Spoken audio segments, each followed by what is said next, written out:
हरे Krishna everyone. हम श्रीमद् भगवत गीता के 6वें अध्याय को स्टार्ट करने जा रहे हैं।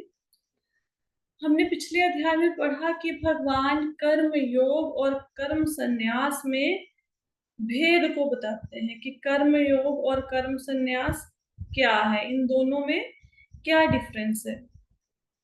तो ये जो अध्याय है 6वां, इसमें भी भगवान सेम पैटर्न में कर्म योग और कर्म संन्यास में अंतर को बताएंगे और लास्ट में भगवान बताएंगे, मतलब लास्ट में नहीं, स्टार्टिंग में बताना शुरू कर देंगे कि जो कर्म योग है वो कर्म संन्यास से ज्यादा अच्छा है। तो सारी एक्टिविटीज को छोड़ के बैठ जाना, संन्यास ले लेना, इससे अच्छा है कि कर्म करते रहो। साथ ही साथ इसमें इस चैप्टर का नाम है ध्यान योग।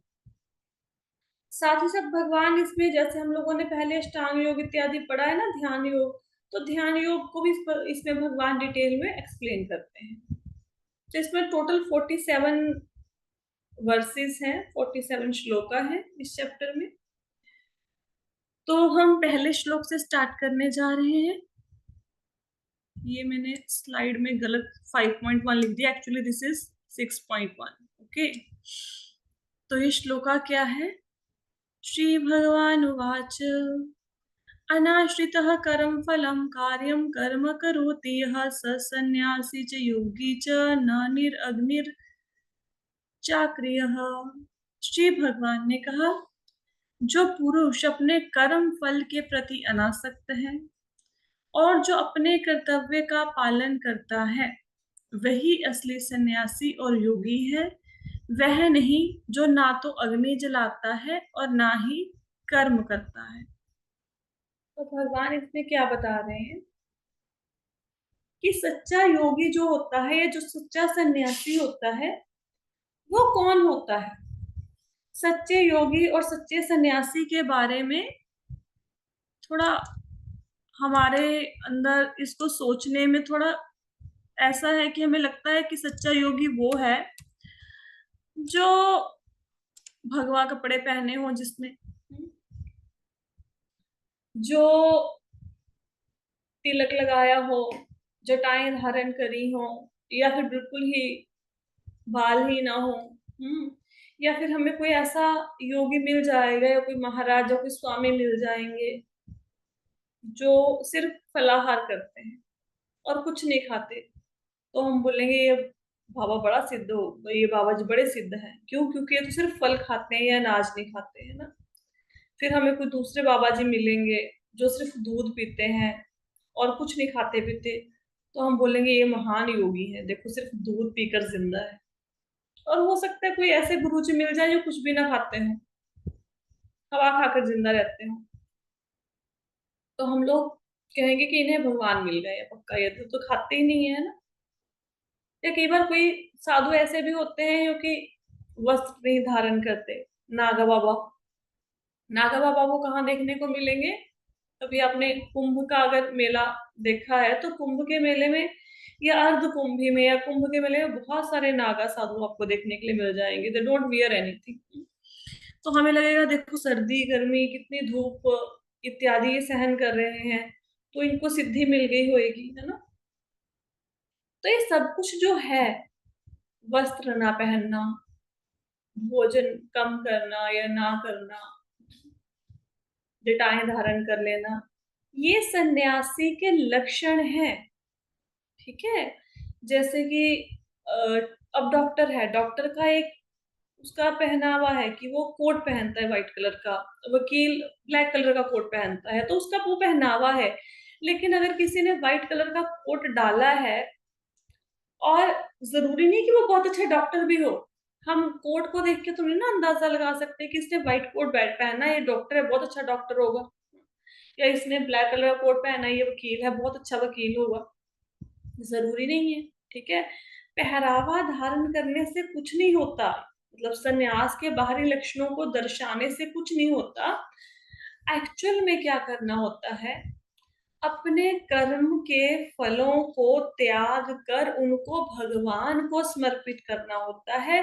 जो अपने कर्म के फलों को त्याग कर भगवान को समर्पित कर देते हैं, उन्हें ही सही सच्चा योगी कहा जाता है। जिनको ना तो कर्म फलों के प्रति कोई अनासक्ति है, कोई अटैचमेंट है कि मैंने ये काम किया, मुझे इसमें कोई रिजल्ट मिले, और जो अपने काम का ड्यूटीज को निभाता रहे, अपने कर्तव्यों का पालन करता रहे, वही असली योगी है। अब कोई लेडीज है, कोई फीमेल है, वो पति का भी ध्यान रख रही है, बच्चों का भी ध्यान रख रही है, अपनी ड्यूटीज को प्रॉपरली निभा रही है, और उसको कोई भी ऐसा नहीं है कि मैंने अब खाना बना दिया तो मेरी बहुत अच्छी प्रेज होगी, मेरा खाना अच्छा बना है, या मैंने आज खाना अच्छा बना दिया तो बुरा बना दिया तो मुझे कुछ कोई ऐसा ना बोले कि हाँ तुमने बुरा खाना क्यों बना दिया। बस अपना कर्तव्य का पालन किया, उसमें ऐसा भी नहीं कि खाना बनाया तो रोटी जला दी, अपनी तरफ से 100% अच्छा करने की कोशिश की, लेकिन हो सकता है परिणाम अच्छा हो या ना हो, वो भगवान के हाथ में है। तो अगर कोई फीमेल अपने गृहस्थी के कर्तव्यों को निभा रही है, साथ में भगवान में उसका मन लगा हुआ है, तो दैट इज इक्वल टू संन्यास। जरूरी नहीं है कि कोई सिर मुंडवाना है, भगवा कपड़े धारण करने हैं। आप गृहस्थ में रहते रहते सन्यासी हो सकते हैं। हर कोई व्यक्ति सन्यासी हो सकता है। अगर कोई गृहस्थी में है लेकिन उसको अपने कर्म के फलों से कुछ लेना देना नहीं है और उनको वो भगवान को समर्पित करता है, तो वो सन्यासी हो गया, वही असली योगी है। कहते वो नहीं जो ना तो कर्म करे ना अग्नि जलाए। इस लाइन का क्या मतलब है? इसका मतलब ये है कि जो सन्यासी होते हैं वो अग्नि नहीं जलाते, ना तो खाना बनाने के लिए अग्नि जलाते हैं, ना ही कोई हवन इत्यादि करने के लिए वो अग्नि जलाते हैं। ठीक है। लेकिन अगर आप कभी प्रभुपाद जी के तात्पर्यों को पढ़ोगे तो उसमें अग्निहोत्र यज्ञ के विषय में कई जगह पे चर्चा आएगी। ठीक है, कि सन्यासी वो नहीं है जो अग्निहोत्र यज्ञ नहीं करता, वो सन्यासी नहीं है, उसको नहीं मान सकते। अग्नि ना जलाने का मतलब ये होता है कि उस व्यक्ति ने अग्निहोत्र यज्ञ को करना बंद कर दिया। जिसने अग्निहोत्र यज्ञ को करना बंद कर दिया, भगवा कपड़े धारण कर लिए, उसको सन्यासी नहीं मान सकते। अब अग्निहोत्र यज्ञ क्या होता है? देखो, अग्निहोत्र यज्ञ ना कोई भी कर सकता है, फीमेल भी कर सकती है, मेल भी कर सकता है। सूर्य उदय के समय और सूर्य अस्त के समय अग्निहोत्र यज्ञ किया जाता है। प्राचीन काल में नॉर्मली लोग अग्निहोत्र यज्ञ करते थे, सब लोग करते थे। लेकिन आजकल अग्निहोत्र यज्ञ नहीं किया जाता। तो अग्निहोत्र यज्ञ में होता क्या है कि जो आसपास का वातावरण है वो शुद्ध होता है, पॉजिटिव एनर्जी मिलती है अग्निहोत्र यज्ञ से। तो करना कैसे होता है? ये कुछ नहीं, जैसे गोबर का उपला होता है ना, उसको लेना है, और घी लेना है, कपूर लेना है ना, थोड़े से चावल लेने हैं, और लकड़ी चाहिए। और उसमें करना क्या है? तो एक तो सुबह ही यज्ञ करना है, एक शाम को करना है। शाम के टाइम पे जैसे 7 बजे का टाइम हो गया, 7 पौने 7 का टाइम हो गया है ना, तो उस समय हाथ मुंह धोए और सामग्री ली, और एक हवन कुंड लिया, उसमें जैसे कपूर रखा, ऊपर उसके उपला रखा, फिर अग्नि जलाई, फिर उसमें घी की आहुतियां दी। ठीक है। तो इस प्रकार ये यज्ञ किया जाता है, और 2-3 मंत्र बोले जाते हैं, जैसे ओम अग्नये स्वाहा, इदम अग्नये इदम नमः। फिर सूर्य, फिर बोला जाता है ओम सूर्याय स्वाहा, है ना, इदम सूर्याय इदम नमः। इस तरह के मंत्र बोले जाते हैं। ठीक है। तो ये जो यज्ञ होता है, इस यज्ञ को करने से शुद्ध होता है वातावरण। ये करना चाहिए, एक्चुअली हर एक को ये यज्ञ करना चाहिए, ऐसा वैदिक काल में माना जाता था। और इवन स्त्रियां किसी भी अवस्था में, शुद्ध है चाहे नहीं है भी शुद्ध, तब भी इस यज्ञ को कर सकती है। तो ये यज्ञ अगर कोई करना छोड़ दे, वो बोले कि मैं अग्निहोत्र यज्ञ नहीं कर रहा हूँ, सन्यासी बोले कि अब मेरा काम खत्म, जो मुझे सुबह शाम अग्निहोत्र यज्ञ करना था मुझे वो भी करने की जरूरत नहीं है। क्यों जरूरत नहीं है? क्योंकि मैंने तो सन्यास ले लिया, अग्नि मैंने जलानी नहीं है। तो मेरे सारे काम खत्म। ऐसे कोई सन्यासी नहीं बनता। अभी हमारी क्लास में मेरे ख्याल से आज वो प्रभु जी हैं नहीं जो कथा सुनते हैं। Just 1 minute. नहीं, ठीक है। प्रभु जी आते हैं एक हमारे, वो कथा सुनते हैं। अब उनके मन में आया कि मुझे ब्रह्मचारी बनना है। ठीक है, तो खुशी खुशी पहुंच गए वो, दिल्ली चले गए, ब्रह्मचारी बनना है। और वहां पे जाके क्या किया उन्होंने, उनको लगा कि ब्रह्मचारी, एक्चुअली जब बाहर से देखते हैं ना तो हमें ब्रह्मचारी का जीवन बड़ा बढ़िया सा लगता है। कभी क्या हो, कभी हम अंदर जाते हो तो पता आप क्या देखते हो, जैसे ब्रह्मचारी लोग हैं, साफ सुथरे कपड़े डाल के बैठे हैं, भजन गा रहे हैं, कीर्तन कर रहे हैं, भगवान की सेवा कर रहे हैं, कोई पुस्तक वितरण कर रहा है, तो हमें लगता है बड़ी इजी लाइफ होगी, ये बढ़िया है ना। इनको ना तो घर का खाना बनाने की टेंशन है, ना इन्होंने हस्बैंड को खाना देना, ना वाइफ के लिए कमाना, ना बच्चों की पढ़ाई की रिस्पॉन्सिबिलिटी है, ना बच्चों को ट्यूशन छोड़ के आना लेके आना, ये बढ़िया जीवन व्यतीत कर रहे हैं। ब्रह्मचारी बन जाना चाहिए, खाने कमाने की भी टेंशन नहीं है, मंदिर से मिल ही जाएगा। Actually this is not easy. तो वो प्रभु जी चले गए ब्रह्मचारी बनने, तो 2:30 बजे उस बंदे को उठा दिया कि भाई उठो। 2:30 साढ़े 3 का टाइम तो उठा दिया कि उठो, अब भजन करना है, तैयारी करनी है। मतलब जैसे ही उसको सुबह सुबह उठाया, अगले दिन वो उल्टे पांव वहां से भाग आए कि ये तो बड़ा मुश्किल है, तो सुबह सुबह उठा के बिठा देते हैं। तो अगर हम लोग, कोई भी इंसान इसलिए अपने कर्मों को छोड़ दे कि बीवी बच्चों की रिस्पॉन्सिबिलिटी लेनी बड़ी मुश्किल है, कमाना बड़ा मुश्किल है, या नौकरी नहीं मिल रही है, चलो क्या करते हैं, बाबा जी बन जाते हैं। और बाबा जी की टचवुड आजकल इनकम भी बड़ी अच्छी खासी हो गई है, ठीक है। लोग कहीं पे भी मतलब जुट जाते हैं, भीड़ जुट जाती है, लोगों को कोई फर्क नहीं पड़ता कि वो सही रास्ते पे लेके जा रहे हैं नहीं लेके जा रहे हैं, मतलब वो एक के पीछे एक लग के सब भीड़ जुट जाती है। तो सिर्फ अपने संसार के कर्तव्यों से डरकर भाग के भगवा कपड़े धारण करना, संन्यास लेना नहीं है। इससे 100 गुना ज्यादा वो अच्छा है जिसने भगवा कपड़े नहीं पहने, अपने घर में बैठ के बच्चों को पढ़ा रहा है, खाना बना रहा है और अर्चा विग्रह की पूजा कर रहा है, अपने कर्तव्यों का पालन कर रहा है, लेकिन उसको कोई प्रॉब्लम नहीं है, उसका वो जो भी वो ड्यूटीज कर रहा है उसके बदले में अच्छा फल मिले, बुरा फल मिले, और सारे कर्मों को भगवान को अर्पित कर रहा है। ठीक है, तो ये इस पूरे श्लोक का अभिप्राय है। आई होप सो कि श्लोक क्लियर हो गया होगा। कुछ नहीं समझ आएगा तो रोक के पूछना। अभी श्लोक है 6.2। श्लोक है, यम संन्यासमिति प्राहुर्तम विद्धि पांडवा, नाह संन्यस्त संकल्पो योगी भवति कश्चन। हे पांडुपुत्र, जिसे संन्यास कहते हैं उसे तुम योग अर्थात परब्रह्म से युक्त होना जानो, क्योंकि इंद्रिय तृप्ति की इच्छा को त्यागे बिना कोई योगी नहीं हो सकता। तो यहाँ पे भगवान क्या कहते हैं, भगवान ये कहते हैं कि एक तो देखो, जहां पे भी योग शब्द आएगा ना, आपने योग शब्द का अर्थ ना योगा नहीं लेना। नॉर्मली जब हम भगवत गीता पढ़ते हैं, हम लोग जब योग सुनते हैं, हमें ऐसा लगता है योग का मतलब है जो सुबह उठ के हम प्राणायाम इत्यादि करते हैं, भुजंगासन, धनुरासन करते हैं, जो जगह जगह पे मेडिटेशन सेंटर खुले हुए हैं, सुबह सुबह योगा करवाते हैं। उस योग की बात नहीं हो रही है। ये कौन से योग की बात हो रही है भगवत गीता में? योग, योग का अर्थ है जुड़ना, भगवान से कैसे जुड़ा जाए उस योग की बात हो रही है। ये सो कॉल्ड आजकल जो योगा सेंटर्स चल पड़े हैं, इस वाले योग की बात नहीं हो रही है ना। हम कैसे समझेंगे कि इस वाले योग की बात नहीं हो रही? क्योंकि पहली बात तो संस्कृत में योगा नाम का कोई शब्द ही नहीं है। आप संस्कृत का कोई भी ग्रंथ उठा लो तो जो शब्द मिलेगा आपको वो योग मिलेगा, योगा नाम का कोई शब्द नहीं है। दूसरी बात, हमारे लिए योगा का अर्थ है शरीर को स्वस्थ बनाना। हमारे लिए योगा का यही अर्थ है। इसीलिए तो जब हम जाके अलग अलग तरह के आसन करते हैं, हमें ऐसा लगता है कि इससे हमारा डाइजेशन सिस्टम अच्छा हो जाएगा, हमारा वेट बैलेंस हो जाएगा।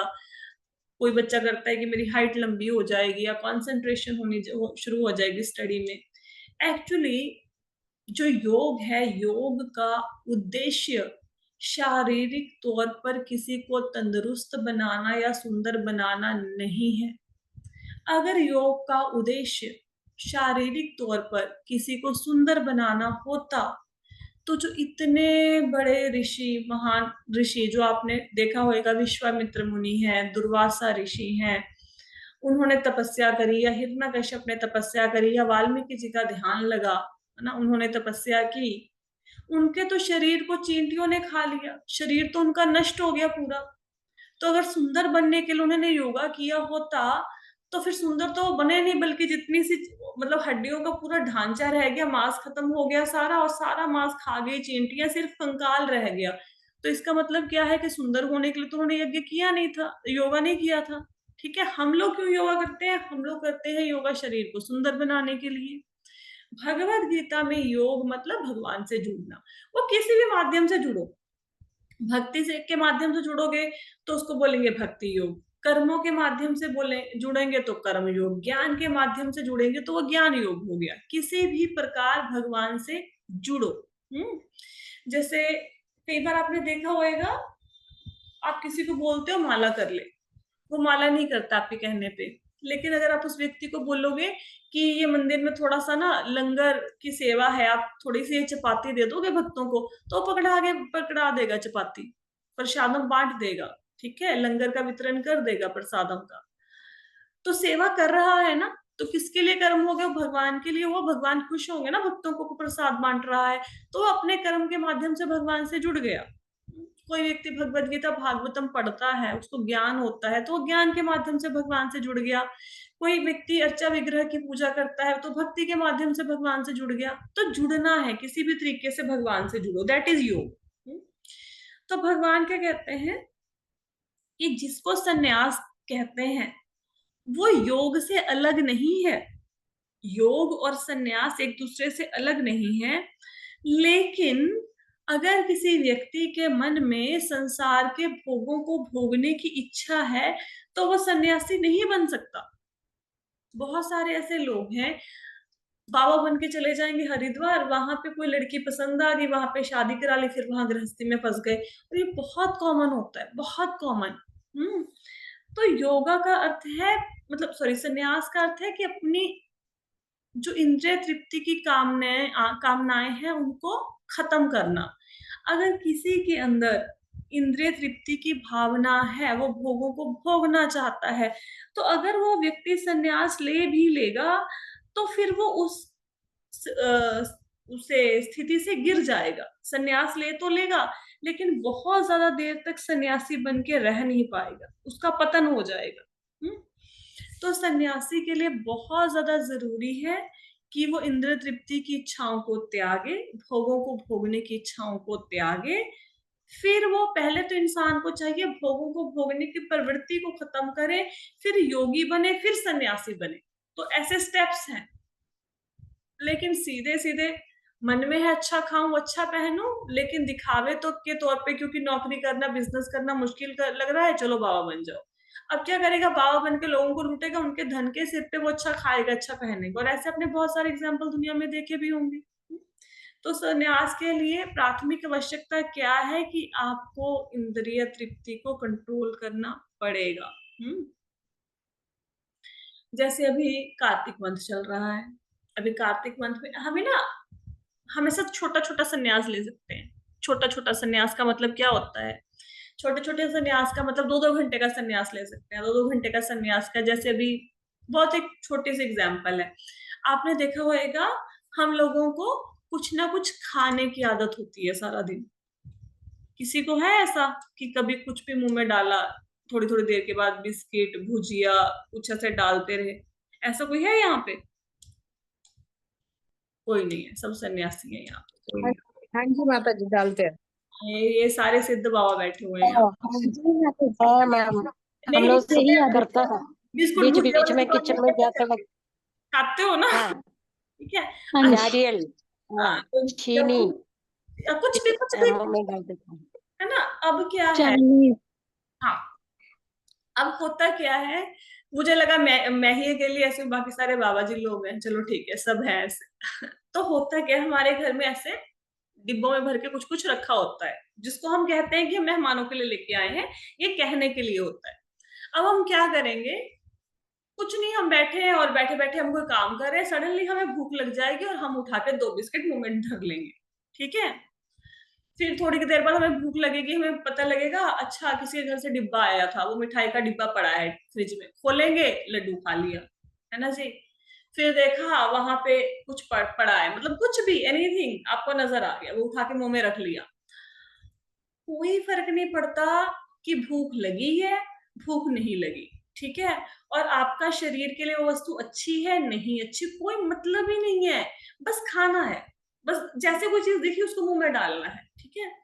आपको पता है जो आप खाना खाते हैं उसको डाइजेस्ट होने में 12 घंटे का समय लगता है।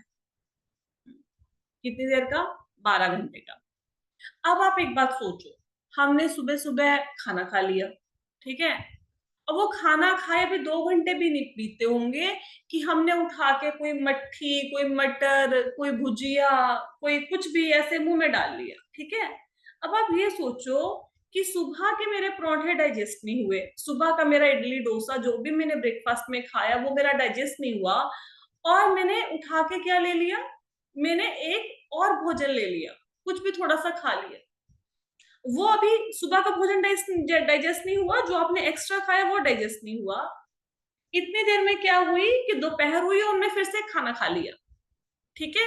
अब सुबह का भोजन भी नहीं पचा, जो एक्स्ट्रा खाया वो भी नहीं पचा, अब हमने दोपहर का भोजन कर लिया। अब वो खाना सुबह का पचने में जो टाइम लगना था वो लग रहा है, इतनी देर में हमने शाम की चाय ले ली या शाम को जो भी कुछ आप लेते हैं, स्नैक्स ब्रेक लेते हैं, उसमें कुछ भी खा लिया। शरीर को खाना डाइजेस्ट करने का टाइम ही नहीं मिल रहा। इससे पहले कि शरीर में खाना डाइजेस्ट हो, हम ठूस के उसमें कुछ और भर देते हैं, और शरीर पुराना पचा नहीं पा रहा, फिर से हम लोग कोई चीज भर देते हैं।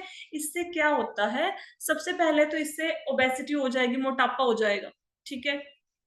फिर क्या होगा कि आईबीएस की प्रॉब्लम हो जाएगी। आईबीएस आईबीएस की प्रॉब्लम क्या होती है कि आप कुछ भी खाते हो उसके बाद आपको वॉशरूम जाना पड़ता है थोड़ी थोड़ी देर के बाद, और आप देखेंगे कि दिन में कई बार एक या दो बार से ज्यादा वॉशरूम जाना पड़ता है ना, मल त्याग के लिए। अब ये सब कुछ हो क्यों रहा है? क्योंकि कोई नियंत्रण ही नहीं है, कोई कंट्रोल ही नहीं है।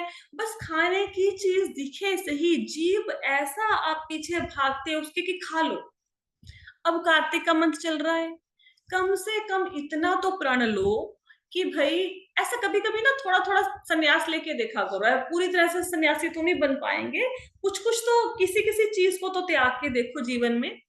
अपना ना समय बांधो कि मैंने, ठीक है मेरा मन कर रहा है बिस्किट भुजिया खाने का, मन करता है स्नैक्स खाने का, बट ये निश्चित समय है, मैं इसी समय पे इस वस्तु को लूंगा, ग्रहण करूंगा, ठीक है।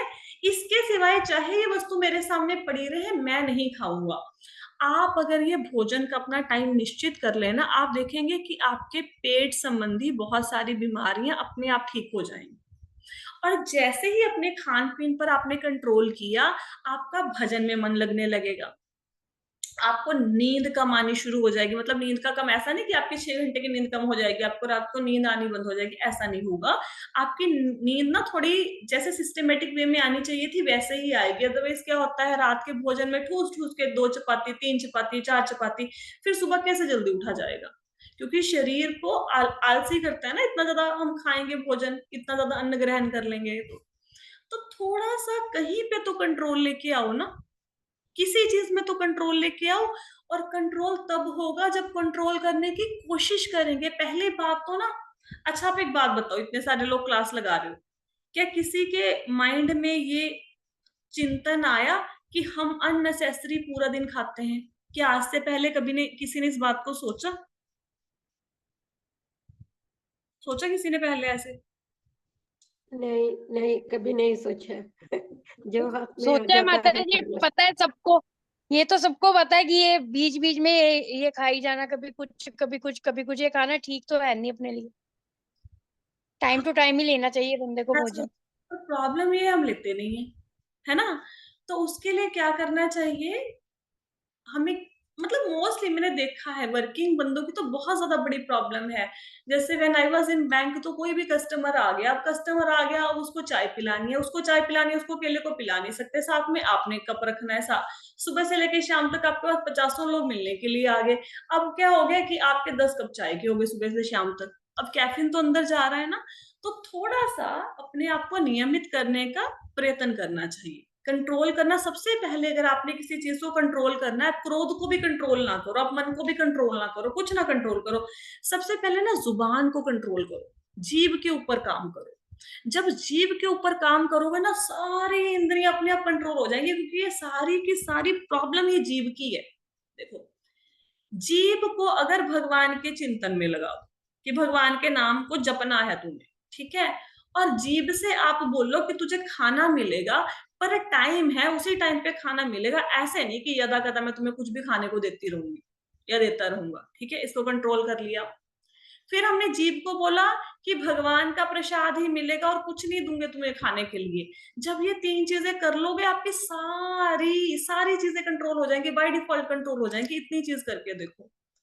तो अभी कार्तिक का मंथ है, अच्छा मंथ चल रहा है, थोड़ा सा खान पीन पर कंट्रोल करके देखिए। आपको पता है बहुत सारे ऐसे लोग हैं जो कार्तिक के मंथ में सिर्फ फलाहार करते हैं, बहुत सारे ऐसे लोग हैं जो अन्न नहीं ग्रहण करते, है ना, सिर्फ वो एकादशी प्रसादम लेते हैं, बहुत सारे ऐसे लोग हैं जो नमक नहीं लेते, बहुत सारे ऐसे लोग हैं जो एक समय चावल का भोजन करते हैं, चावल खाते हैं, फीके चावल खाएंगे, और फीके चावल कैसे खाएंगे, जमीन पर रखकर हाथ दोनों पीछे करके, फिर वो फीके चावल खाते हैं।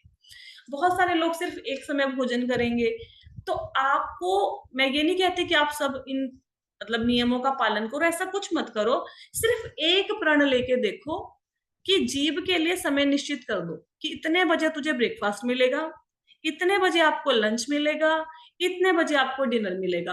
कोशिश कीजिए जो आपका डिनर है, डिनर आपका 7-8 o'clock तक हो जाना चाहिए। मतलब जैन धर्म में हालांकि वो वेदों को नहीं मानते, लेकिन कुछ बहुत अच्छी बातें हैं, जैसे वो सूर्यास्त से पहले भोजन कर लेते हैं। अब ये 7-8, अब देखो ये भोजन करने का बेनिफिट क्या है। आपने सपोज 7-8 बजे खाना खा लिया, डिनर कर लिया, तो उससे क्या होगा कि अब आपको खाना मिलेगा कब, अगले दिन सुबह 8 बजे। मतलब आपका 12 घंटे का सर्कल एक कंप्लीट हो गया ना। 12 घंटे आपकी बॉडी को खाना डाइजेस्ट करने के लिए चाहिए, तो हमने उसको 12 घंटे दे दिए ना, ठीक है। तो इस ढंग से आप थोड़ा सा कंट्रोल करने की कोशिश करो, बहुत सारी बीमारियां कंट्रोल में आ जाएंगी। तो आप घर बैठे बैठे संन्यास की प्रैक्टिस कीजिए। हम्म, ऐसा थोड़ा थोड़ा संन्यास लेना चाहिए। या फिर ना, जब माला करते हो, माला करने के टाइम पे ये सोचो कि मैं अब सन्यासी हो गया हूँ, सन्यासी हो गया हूँ, अब मैं कुछ नहीं सोचूंगा, अब मैं बच्चों की पढ़ाई, अपना खाना पीना, किचन में क्या काम पेंडिंग है, मेरे ऑफिस में क्या चल रहा है, पॉलिटिक्स चल रही है, मेरी सैलरी बढ़ रही है नहीं बढ़ रही है, मैंने कोई चीज नहीं सोचनी, मुझे सिर्फ और सिर्फ भगवान में मन लगाना है। और मन लगेगा नहीं, मन में सारे विचार आएंगे, लेकिन आप उन विचारों को देखो और ये सोचो कि अच्छा, मेरे मन में अब बात आ रही है कि नई साड़ी मार्केट में बिकने के लिए आई है, मुझे वो खरीदनी है। अच्छा, तो मेरा मन अभी ये सोच रहा है ना, उसके ऊपर लेके जाओ कि मन सोच रहा है, तो मन सोच क्या रहा है, उस विचार को देखो। थोड़ी देर के बाद वो विचार गायब हो जाएगा, उसकी जगह पे आ जाएगा कि आज ब्रेकफास्ट में क्या बनाना है। अच्छा, अब मेरा मन ब्रेकफास्ट के बारे में सोच रहा है, ओके, अब ये विचार गायब हो जाएगा। अब मन में विचार आएगा, ओ मैंने बच्चों की स्कूल ड्रेस प्रेस नहीं करी, अच्छा मेरा मन ये सोच रहा है। आप विचारों को देखना शुरू करो। जब आप अपने विचारों को देखना शुरू करेंगे, धीरे धीरे धीरे धीरे जो विचार है उनकी इंटेंसिटी कम होती जाएगी, और जहां जहां विचार जा रहे हैं उनको वहां से मोड़ के भगवान के पास लेके आओ। मन को मतलब हिज ग्रेस रुक्मणी प्रभु जी समझाते हैं, बहुत अच्छा समझाते हैं। वो कहते हैं कि आप ये सोचो सिर्फ अगला मन का, सिर्फ अगले मन के पे मैंने भगवान का नाम लेना है और उसको सुनना है। एक एक मन के कर का प्रैक्टिस करो। आप देखेंगे कोई एक माला हमारे जीवन में ऐसी नहीं होती कि शुरू से भगवान का चिंतन किया और एंड तक 108 मन को तक सिर्फ भगवान के विषय में सोच रहे हैं या सिर्फ नाम ही सुन रहे हैं। एक भी माला हमारी ऐसी नहीं होती। और आपको पता है, अगर हम एकाग्रचित्त होकर माला करनी शुरू कर दें, तो ऐसी कौन सी चीज है जो प्राप्त नहीं हो सकती आपको जीवन में।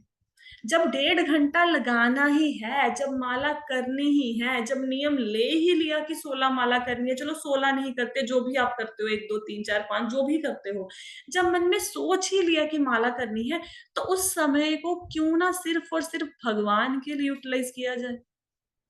अभी करवा चौथ सब लोग पार्लर गए होंगे ना, तो ऐसा तो नहीं है ना कि पार्लर में साथ में वहां पे बर्तन ले गए साफ करने के लिए, या कपड़े ले गए कि साथ में वॉशिंग मशीन में कपड़े भी धो लेंगे, या सिलाइयां ले गई स्वेटर भी बुन लेंगे।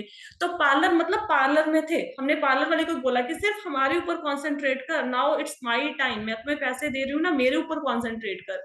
तो अगर हमारे लिए वो चीज इंपॉर्टेंट है कि अब मेरा सजने संवरने का टाइम है तो मुझे इसी के ऊपर कॉन्सेंट्रेट करना है, तो क्या भगवान के टाइम जब होता है माला करने का, हमें भगवान के ऊपर कॉन्सेंट्रेट नहीं करना चाहिए? लेकिन प्रॉब्लम क्या है, हम कभी कोशिश नहीं करते। बस माला चल रही है, मन में विचार चल रहे हैं, माला चल रही है, विचार चल रहे हैं। जब कोशिश करेंगे, कोशिश करने से काम होंगे। आज आपसे बात हुई ना कि खाने के ऊपर कंट्रोल करके देखो, अब आप कंट्रोल करने की कोशिश करेंगे तो बन जाएगा काम। अब आपकी जीभ बार बार तंग नहीं करेगी, हाँ, क्योंकि जीभ को पता है कि नहीं मिलने वाला कुछ, ये इतने बजे खाने को देगी, और आपको भूख भी लगनी अननेसेसरी बंद हो जाएगी। मैं ऐसा नहीं कह रही हूँ कि किसी का मिठाई का डिब्बा आया तो उसको आप ना खाओ, आप खाओ, लेकिन एक समय होना चाहिए। ये नहीं, मतलब सबसे बुरी मिठाई पता क्या होती है? दुनिया की सबसे बुरी मिठाई, जब आपके घर में भाजी आती है। भाजी समझते हैं क्या होता है? पंजाबी लोग तो समझते होंगे भी, वो होती है ना, उसमें वो कुछ मीठा होता है, ऐसे 4 बॉक्सेस बने होते हैं, एक में, रात की मिठाई माता जी। हाँ, एक में वो मट्ठी होती है, एक में मटर, मतलब 2 में मीठा होता है, 2 में नमकीन होता है। द वर्स्ट एवर मिठाई आई हैव एवर सीन। उसमें होता क्या है, देखो जी, हम मीठा मुंह में डालते हैं, अब मुंह मीठा हो गया, अब मुंह को नमकीन करना है तो उठा के एक मट्ठी खा लेते हैं, अब मुंह नमकीन हो गया, फिर पकौड़ी खा लेते हैं मीठी, अब मुंह मीठा हो गया, फिर नमकीन, मतलब करते करते पता ही नहीं चलता कभी आधा डब्बा खत्म कर देते हैं हम। कुछ कुछ तो संयम लेके आइए। खा लो भाई, भाजी भी खा लो, लेकिन टाइम निश्चित करके कि इस समय खाना है और इतना ही खाना है, इतना ही। एक्चुअली अगर भक्ति में प्रोग्रेस करनी है तो 3 रोटियों की अगर आवश्यकता है तो 2.5 खाओ, 2 खाओ। कम कम खाना खाना चाहिए, जितनी आवश्यकता है उससे थोड़ा सा कम। हम लोग क्या करते हैं, खाना स्वादा चलो धर लो, 2 और चपाती धर लो, ऐसे कैसे भक्ति होगी? ठीक है, ऐसा नहीं कि अपने शरीर को न्यूट्रिशंस नहीं देने, बीमार पड़ जाओ, ऐसा नहीं, लेकिन समय से डाइटिंग करना इंपॉर्टेंट नहीं है पतले होने के लिए। इंपॉर्टेंट क्या है, कितना खाना है, किस समय खाना है और क्या खाना है। भूखे रहने की जरूरत नहीं है पतले होने के लिए, पता होना चाहिए क्या कब कैसे खाएं, राइट?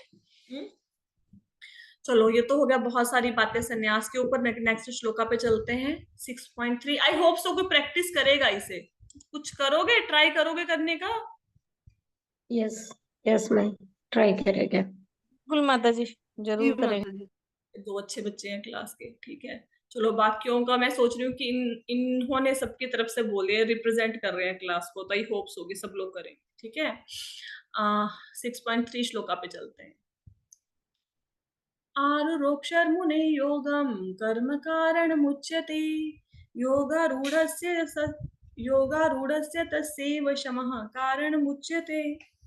इसमें क्या कहते हैं, अष्टांग योग के नव साधक के लिए कर्म साधन कहलाता है और योग सिद्धि पुरुष के लिए समस्त भौतिक कार्यकलापों का त्याग ही साधन कहलाता है। अब यहाँ पे बात हुई अष्टांग योग की। अष्टांग योग में क्या होता है, अष्टांग योग में इसके 8 स्टेप्स हैं, यम, नियम, आसन, प्राणायाम, ऐसे आगे आगे स्टेप है, प्रत्याहार, ध्यान, धारणा, समाधि, ऐसे 8 स्टेप्स हैं। अब इसमें क्या करना होता है, इसमें इन सारे स्टेप्स का पालन करोगे धीरे धीरे करके। भक्ति में मतलब जो भी अष्टांग योगी का भी सर्वोच्च लक्ष्य वही होता है कि उसको भगवान की प्राप्ति करनी है, लेकिन वो एक थोड़ा सा मुश्किल रास्ता चुन लेते हैं। जैसे आप किसी जगह पे शॉपिंग करने गए, अब शॉपिंग करने गए तो वहां पे आपने जाना है 10th फ्लोर पर। अब आप 10th फ्लोर पर शॉपिंग करने गए तो वहां पे 2 तरीके हैं, एक तो सीढ़ी लगी हुई है वहां पे जाने के लिए, ठीक है, सीढ़ियां चढ़ो और पहुंचो, एक है लिफ्ट लगी हुई है, ठीक है। तो जो ज्ञानी व्यक्ति है वो तो लिफ्ट के अंदर जाएगा, बटन दबाएगा और पहुंच जाएगा शॉपिंग करने के लिए। लेकिन जो अज्ञानी व्यक्ति है वो क्या करेगा, वो सारी सीढ़ियों को चढ़ेगा और फिर वो पहुंचेगा 10th फ्लोर पर। पहुंच दोनों ही जाएंगे, लक्ष्य वही है कि 10th फ्लोर पर जाना है। जो अष्टांग योगी होते हैं, अष्टांग योगी क्या करते हैं, अष्टांग योगी बहुत सारे स्टेप्स का पालन करते हैं, मतलब घर बार छोड़ा, फिर जंगल में गए, फिर वहां पे यम, नियम, आसन, इन सब का अभ्यास किया। मैंने पिछली क्लास में काफी बताया इसके बारे में, लास्ट लेक्चर्स में। लेकिन भक्ति योगी बहुत स्मार्ट होता है। भक्ति योगी क्या करेगा, वो सीधा लिफ्ट का बटन दबाएगा। अब जैसे अष्टांग योग में आपको स्टेप बाय स्टेप काम करना पड़ता है। जैसे सबसे पहले यम है तो आप यम के ऊपर ही प्रैक्टिस करोगे, जब यम में आप पूर्ण होगे फिर आप नियम के ऊपर जाओगे। तो ऐसे धीरे धीरे करते करते लास्ट में समाधि की अवस्था तक पहुंचते हो। ध्यान लगता है। लेकिन भक्ति योग में क्या होता है, भक्ति योग में ये सारे जो स्टेप्स हैं उसको पार करने की जरूरत नहीं है। सीधे सीधे जैसे ही आपने हरे कृष्ण महामंत्र का उच्चारण करना शुरू किया, आप सीधे भगवान के साथ एक हो जाते हो, सीधा आपका ध्यान लग जाता है डायरेक्टली। ये जो जितने भी स्टेप्स हैं ये सारे आप क्रॉस कर जाते हो। तो जो भक्ति योग है वो दैट इज बेटर देन अष्टांग योग। तो अष्टांग योग को तो कर्म करना पड़ेगा, जो उसके लिए स्टेप्स लिखे हुए हैं उसको तो उनका पालन करना पड़ेगा। एक्चुअल व्यक्ति को क्या चाहिए कि सबसे पहले अगर उसको ये वाला मार्ग अपनाना है, पहले अष्टांग योग करेगा, फिर वो ध्यान योग